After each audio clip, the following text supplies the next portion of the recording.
The sun was dipping low over Lake Serenity when the HOA brigade marched onto my dock, their matching khakis and clipboards announcing trouble before they opened their mouths.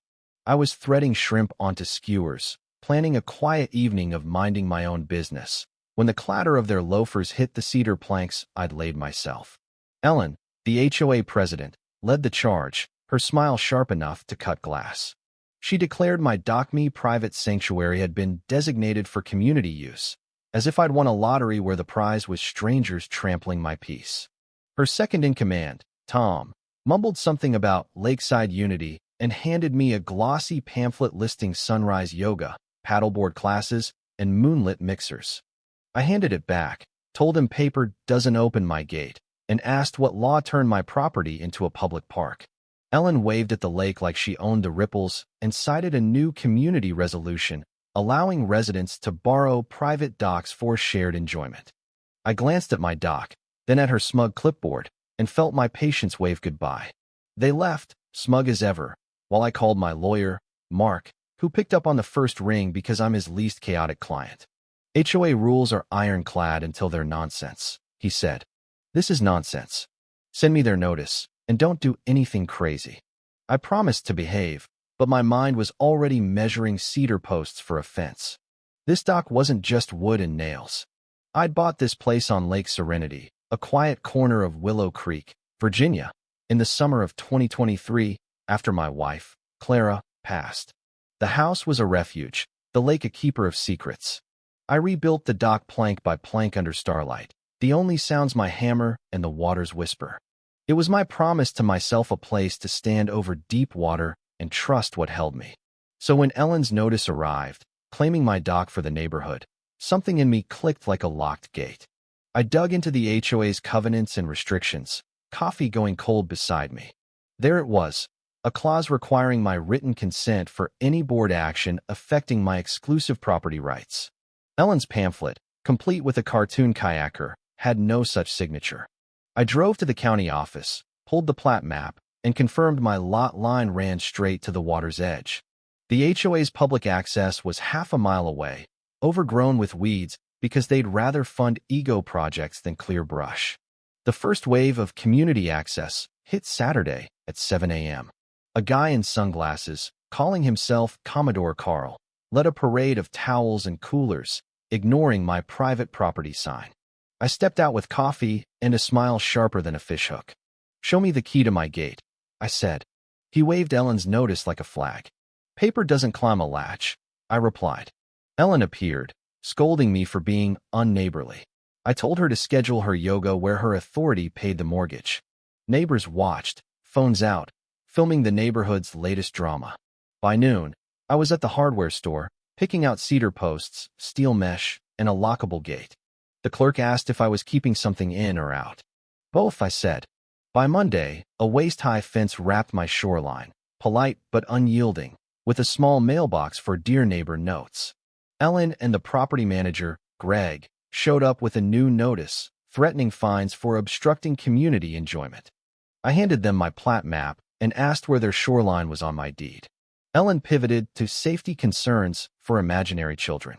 I countered with attractive nuisance doctrine, explaining my fence kept kids from turning my dock into a diving board.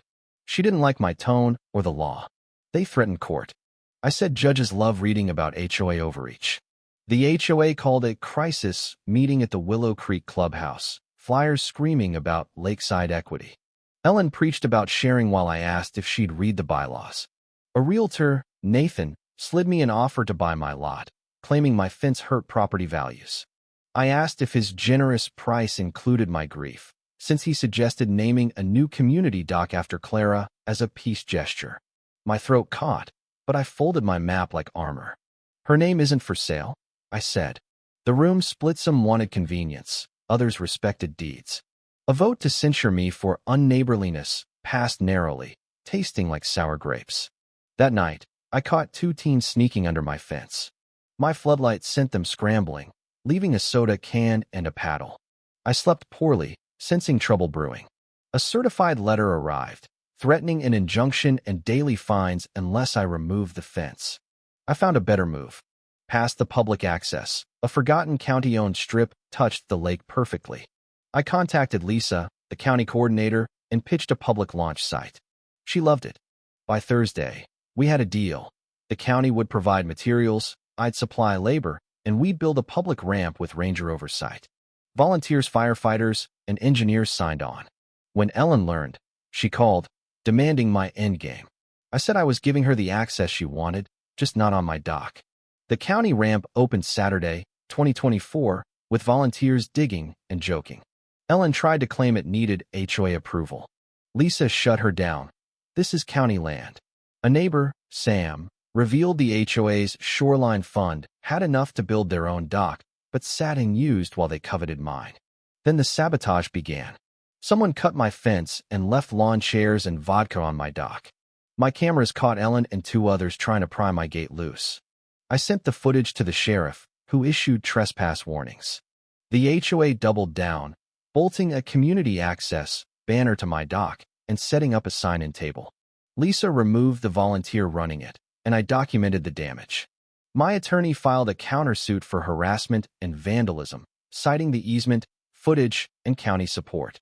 At mediation, Lisa praised my fence as a model for shoreline management. The HOA agreed to drop fines and pay $3,000 in costs, but Ellen reneged, posting online that my dock was open for all.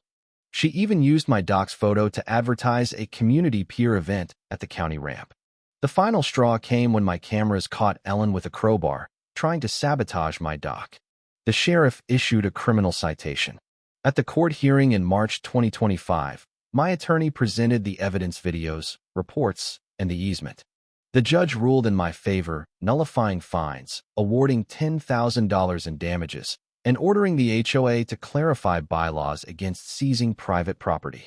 Ellen's campaign collapsed. The county ramp thrived, the HOA's pier construction began, and my dock stayed mine. I sat there one evening, coffee in hand, the lake whispering peace. The fence held, the gate clicked, and I was finally free to mind my own business. What would you do if your private space was targeted by a group claiming it for the greater good? Should HOAs have the power to override property rights for community benefit? Drop your thoughts below. Let's get this debate rolling. Like, comment, and subscribe for more stories where boundaries hold strong.